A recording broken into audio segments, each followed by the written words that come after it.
उनको राजनीतिक लाभ भी होगा। भाई सहारा का मुद्दा अगर वो लेंगे, उनके पास 1.25 करोड़ निवेशक हैं। अब 1.25 करोड़ का मतलब है कि 2 करोड़ 2.5 करोड़ तो उनके पास एक प्रकार से मैन पावर हो गया। तो 2.5 करोड़ लोग अगर एक पार्टी में या एक सरकार के साथ खड़ी हो जाती है तो जाहिर है दूसरी पार्टी के लिए बहुत मुश्किल होगी। तो आप ये कह रहे हैं कि आपके हक में हेमंत सोरेन का रिपीट करना वहां जरूरी है। और महाराष्ट्र में क्या ऐसा सोचते हैं कि महाराष्ट्र में भी? महाराष्ट्र में भी सोचते हैं, लेकिन महाराष्ट्र की पूरी भौगोलिक स्थिति हमको जानकारी नहीं है। हम केवल अपना मुंह से मुट्ठी क्यों बने, लेकिन हमारी वहां की पूरी स्थिति की जानकारी हम नहीं रखते हैं, लेकिन बिहार की जानकारी रखते हैं। एक बात तो तय है आशुतोष सर, कि झारखंड में अगर एनडीए हारेगा तो उसका कारण सहारा ही होगा, और इससे वो बहुत बड़ा सबक मिलेगा उसको बिहार में भी, कि 2025 में बिहार का भी चुनाव है और बिहार में भी इसका असर पड़ेगा, जिसका हम लोग अभी से रणनीति बनाना शुरू कर दिए हैं। और तो जितना निवेशक यहाँ है उससे ज्यादा निवेशक बिहार के लोग हैं। अमाउंट हम लोग का ज्यादा है, लेकिन जी अच्छा, बिहार में कितने पैसे का निवेश है बिहार से? बिहार में भी कम से कम तो 40-45 हजार करोड़ अगर झारखंड का है, तो इससे कम उनका भी नहीं है। क्योंकि हम लोगों को ये पता है कि हमेशा जो कंपटीशन होता था, कंपटीशन में पूरे देश में कभी बिहार आगे होता था तो कभी झारखंड आगे होता था। 2 टेरिटरी था, पटना और रांची, तो दोनों में हम लोग का कंपटीशन चलता था। तो कई बार झारखंड आगे निकलता था तो कई बार बिहार आगे निकलता था, और दोनों जगह के लोग सहारा पे अटूट विश्वास किए और दोनों को विश्वासघात इन लोगों ने करने का काम किया। और ये पक्का है कि इस देश में जब जब क्रांति पैदा हुआ है तो बिहार और झारखंड से ही हुआ है। क्योंकि अगर ये चुप है तो चुप है, उखड़ गए तो किसी का नहीं सुनते। तो यहाँ का हार जो होगा एनडीए का ना, उसका असर बिहार पर भी पड़ेगा, और इन लोग को समझ में आ जाएगा कि अगर ये निदान नहीं किए तो बिहार में भी हम लोग चले जाएंगे, और बिहार में पक्का जाएंगे, इसमें कहीं से दो राय नहीं है। क्योंकि ये मुद्दा वहां भी गर्म रहेगा, क्योंकि बिहार के भी कई सांसद झारखंड में कैंपेनिंग किए और यहाँ आकर के वो बोले, चाहे पप्पू यादव जी हो, चाहे सुदामा जी हो, या काराकाट वाले कई सांसद यहाँ करके कहे हैं कि हम लोग इस मुद्दे पर एक करेंगे। तो जब यहाँ के लिए करेंगे तो बिहार के लिए थोड़ा ही छोड़ देंगे, ये पूरे देश का मामला बन जाएगा और बिहार के लेकर के काफी डर मन में समा जाएगा। केवल भगवान पर भरोसा करें, दुआ करें कि सरकार रिपीट हो जाए और यहाँ हार हो जाए। क्योंकि सहारा का मुद्दा जो हम लोग चाह रहे थे कि इन लोग आपस में टकरवा दें, उसमें हम लोग सफल हो गए। कुछ दलाल किस्म के जो लोग थे वो लोग नोटा का प्रचार कर रहे थे कि सहारा का डिपोजिटर नोटा में वोट दे दे, लेकिन वो यहाँ चल नहीं पाया। क्योंकि हम लोगों ने साफ कहा था कि नोटा में वोट देना मतलब भाजपा को समर्थन देना, इसीलिए हम लोग इस पर थोड़ा ज्यादा काम करना पड़ा। अगर मान लीजिए कि अमित शाह जी को ये लग गया, अगर झारखंड चुनाव भारतीय जनता पार्टी हार जाती है, और क्योंकि अमित शाह जी कैंपेन में पूरा वायदा कर रहे थे और विज्ञापन भी दे रहे थे, तो अगर ये लग गया और अमित शाह जी ने तय कर लिया कि साहब नहीं, अब हमारा बिहार चुनाव में हमको नुकसान हो सकता है, 6 महीने में हम पैसा वापस कर देते हैं, मान लीजिए, और पैसा वापस हो गया, तो क्या आप बीजेपी को वोट करेंगे? आप देखिए, वो तो तब की बात है, ये तो फालतू ख्याली पुलाव पकाने वाली बात हो गया सर। ये तो तब क्या बीजेपी से कोई हम लोग को जातीय दुश्मनी है क्या? पहले हम लोग बीजेपी को वोट नहीं दिए हैं? 2014 में तो हम मोदी को वोट देवे किए हैं, इस बात से कहाँ इनकार कर रहे हैं। 2014 में भी दिए हैं, उसके पहले भी दिए हैं। हम लोग तो बीजेपी को ही समर्थन किए। हम तो ट्रेड यूनियन भी उन्हीं का करते हैं, भारतीय मजदूर संघ का, जो हमारी कोलरी में चलता है। आज भी ट्रेड यूनियन उसी कर रहे हैं, लेकिन हमारा पैसे का भुगतान न हुआ। देश के लोग इतने पीड़ित हैं और सामने प्रत्यक्ष दिख गया कि 5,000 करोड़ रुपया लेकर भी भुगतान नहीं कर पाए। तो जब मुद्दे की बात होती है तो यहाँ भाई भाई में झगड़ा हो जाता है। यहाँ तो हम उनके क्या थे, साधारण सदस्य थे, मतलब हम उनको केवल वोटर के रूप में हम थे। तो हमने तो 2014 में भी मोदी जी को वोट दिया।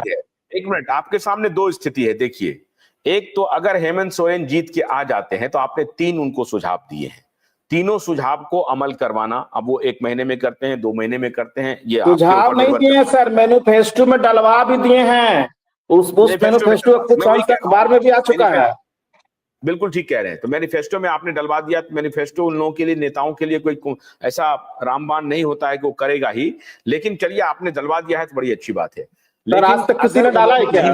एक मिनट रुकिए ना, हेमंत सोरेन ने आपके वायदे को जो समाहित किया है मैनिफेस्टो में, उसके हिसाब से उन्होंने काम नहीं किया, और भारतीय जनता पार्टी इधर काम कर दी, क्योंकि उनको लगेगा कि वहां तो हम हार गए साहब, हमको करना पड़ेगा। अगर उन्होंने काम कर दिया तो फिर आप हेमंत सोरेन का साथ बिल्कुल छोड़ देंगे और उनको कहेंगे कि साहब आपने जो, हमने जो ये कहा था, आपने काम किया नहीं, तो इसलिए हम बीजेपी के साथ जा रहे हैं। देखिए सीधी सी बात है, हेमंत सोरेन जी ने वादा किया है, उनको हम वादा खिलाफी अगर होगा तो इनके खिलाफ ही हम जाएंगे। हमारे लिए पॉलिटिकल पार्टी ना ये मायने रखते हैं ना वो मायने रखते हैं, हमारे लिए मायने रखता है हमारा पैसा, हमारे देश के 13 करोड़ जमाकर्ताओं का पैसा। उसके लिए हम लोग किसी पॉलिटिकल पार्टी के खिलाफ जा सकते हैं। क्योंकि बीजेपी ने हमारा साथ नहीं दिया, बीजेपी 5,000 करोड़ रुपया लेकर भुगतान नहीं किया और बीजेपी के लोग लगातार सहारा को संरक्षण देते रह गए। हमारे लोग मरे तो एक विधायक भी मिलने नहीं गया, और सुब्रत राय के मरने के बाद उनके यहाँ रक्षा मंत्री राजनाथ सिंह जब भेंट करने के लिए चले जाते हैं तो हमारे मन में बिल्कुल उनके प्रति आक्रोश पैदा होता है। और इसलिए हम लोगों ने भाजपा का विरोध झारखंड में किया है। इसीलिए किया कि वो 5,000 करोड़ भुगतान नहीं कर पा रहा है, जो आदमी जो खुद लिख करके दे रहा है कि अगर हमारा डाटा गलत हो तो हमको आप कार्रवाई हम पे कर सकते हो, कार्रवाई नहीं कर पा रहा। आज तक एक भी अधिकारी को बीजेपी पर कार्रवाई नहीं कर पाया, तो हम इनके साथ क्यों बने रहेंगे? अगर यही काम हेमंत सोरेन जी भी करते हैं कि हेमंत सोरेन जी ने वादा करके और फिर हम लोगों का काम नहीं करते हैं, तो हम हेमंत सोरेन जी के खिलाफ भी जाने का काम करेंगे। और अगर बीजेपी इसके आगे बढ़ती है तो हम उसका स्वागत भी करेंगे। हम तो निवेशक हैं, हमको तो पैसा मिलने से मतलब है, लेकिन बीजेपी के लोग ऐसा करेंगे नहीं, क्योंकि बहुत मोटी चमड़ी के लोग हैं। जिस तरह से 15 लाख जुमला हो गया, उसी तरह सहारा के मुद्दे को भी कह देंगे जुमला है। क्योंकि इन्होंने कुशीनगर में भी कहा था कि हम जीतेंगे तो आपका पाई का भुगतान करवाएंगे लोकसभा में। सहारा का स्कीम अखिलेश यादव जी के चलते हुआ। बिहार में गए लोकसभा में तो कहे कि 12 लाख करोड़ रुपया सहारा के भुगतान के लिए पड़ा हुआ है, जो हम ईडी और सीबीआई से रेड किए उससे हम भुगतान करा देंगे। वो भी बात इनका नहीं चला। उन्होंने कहा कि पोर्टल पे आने वाले को 45 दिन में भुगतान कर देंगे, वो भी नहीं चला। तो झारखंड में कैसे हम लोग मान लें कि आप जो यहाँ करके कह दिए वो सही हो जाएगा? तो ये सब जुमलाबाजी पार्टी वाले लोगों के साथ तो हम लोग का विरोध होगा ही सर। अच्छा, अनवर खान और पांडे कटियार साहब, आखिर में चलते चलते आखिरी सवाल पूछ रहे हैं, आप दोनों से एक एक करके जवाब दे दीजिएगा कि अगर मान लीजिए कि भारतीय जनता पार्टी ने काम कर दिया और पैसा दे दिया, तो क्या करेंगे आप लोग? बिहार में वोट करेंगे भारत बीजेपी को? तो ठीक करेंगे। हम लोग पहले भी सर भाजपा को वोट करते आए हैं, फिर भी वोट करेंगे। बशर्ते ये है, दिक्कत ये है कि अभी हम लोगों की एक ही नाराजगी है कि हम लोगों का भुगतान, हमारा भुगतान, निवेशकों का भुगतान जो नहीं कर रही है, और ये बोल के भी अपनी बातों को, अपनी ही बातों पे अमल नहीं कर रहे हैं।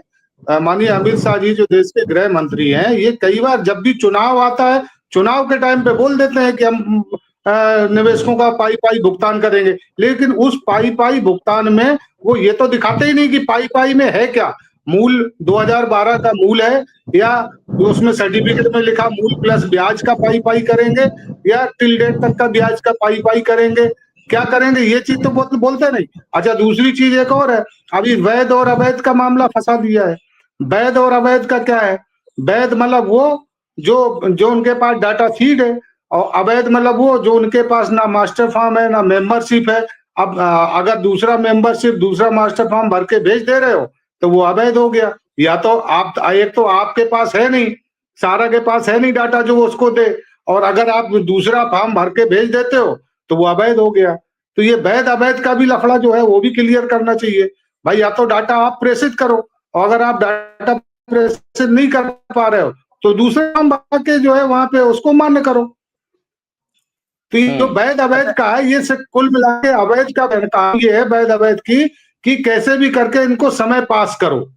आज जैसे जो डेप्यूटी आई है, या जो लोग जिनके डाटा वहां पे नहीं है, दूसरा फॉर्म भर के भेजना चाहें तो कंपनी कहती नहीं, अभी ये जो नए फॉर्म भर के अभी नहीं भेजे जाएंगे, वो डाटा देखे जाएंगे, वो बाद में डाटा प्रेषित करेगी कंपनी। तो बाद में कब प्रेषित करेगी? अभी प्रेषित करे भाई। अब किसी का मान लो 15 सर्टिफिकेट, 15 में से 10 के बीजेपी को हारना चाहिए, उसी में निवेशकों की जीत है।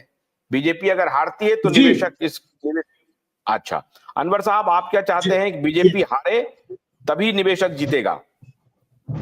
देखिए सर, हमारे दरभंगा में जो है सर, आज तक देख लीजिए कंटिन्यू 5 दफा विधायक हो चुके हैं संजय सरावगी जी। अगर नहीं अगर आदमी चाहता तो वो 5 दफा कंटिन्यू नहीं हो सकते थे सर।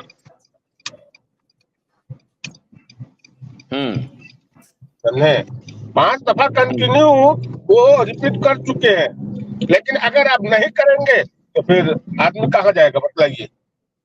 ठीक है, तब तो बहुत सर बहुत आदमी शुक्रिया, change करेगा ना सर। बहुत बहुत शुक्रिया आप सबका बहुत बहुत शुक्रिया। आज हम यहाँ पर क्लोज करते हैं। 23 नवंबर का इंतजार कीजिए और मेरे ख्याल से 2-3 बजे के आसपास तक झारखंड और महाराष्ट्र के नतीजे स्पष्ट हो जाएंगे कि दोनों जगह भारतीय जनता पार्टी और एनडीए की क्या स्थिति है, और अपोजिशन में कांग्रेस पार्टी और उनके जो और साथी अलाए हैं झारखंड में और महाराष्ट्र में, उनकी क्या स्थिति है।